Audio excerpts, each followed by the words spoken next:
Hey, what's up guys? This is Starscream's Ghost, taking a quick look at Transformers Beast Wars Armordillo.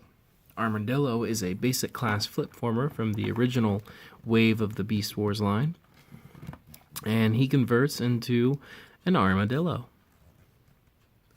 And a decent looking one at that.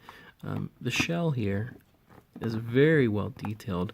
I'm not sure if it's showing quite that good, but there's just the subtlest hint of shading in the ridges on the back of his shell, and that continues all the way up to the head where it gets darker and more prominent. That's just a really nice effect. I like that it was included. It really helps bring it a little bit more to life. And the molding on the armadillo parts of this figure it's just absolutely everywhere. It's very detailed. Anyway, as a flip former, the whole idea was that you would just pull up on a tail or a body part and the whole thing would convert automatically. So transformation is going to be really simple in this guy.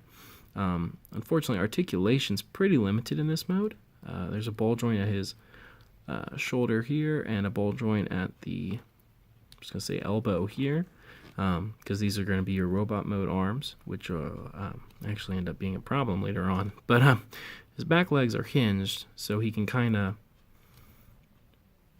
splay out in case he needs to fly or something of the sort.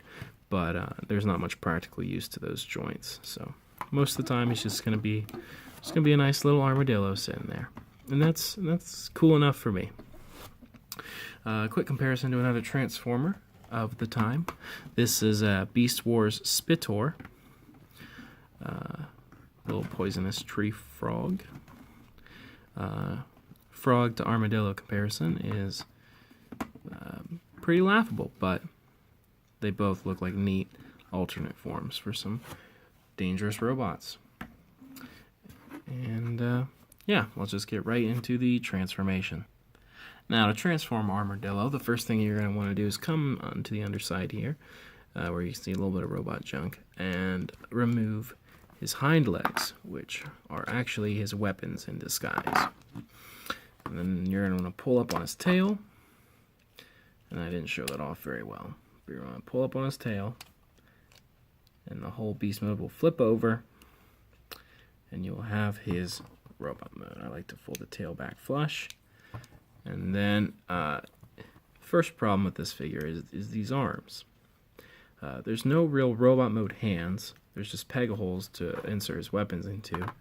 So as for how you have them oriented, it's really up to you. You can either have them like this, so he has these claws facing forward, and the elbow bend is straight on, or sometimes I rotate it out to the side, which, unless you're using this elbow joint, almost gives it a more organic look.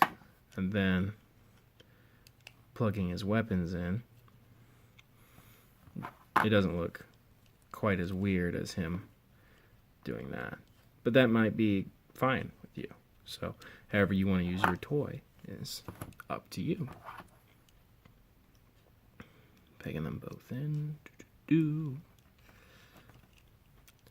Articulation for the robot mode. Head's going to be on a ball joint. The arms are exactly the same, and then these all ball joints on the legs.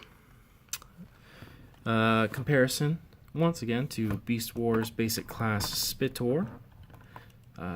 Spitor was not a flip former. He's from a little bit later, so he's going to be a little bit larger than Armordillo was, but no problem. Both look pretty good together.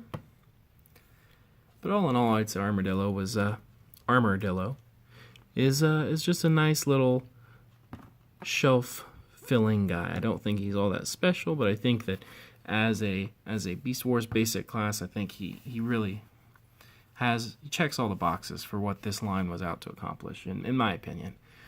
One last size comparison before we get out of here is Transformers Energon Tow Line. Okay.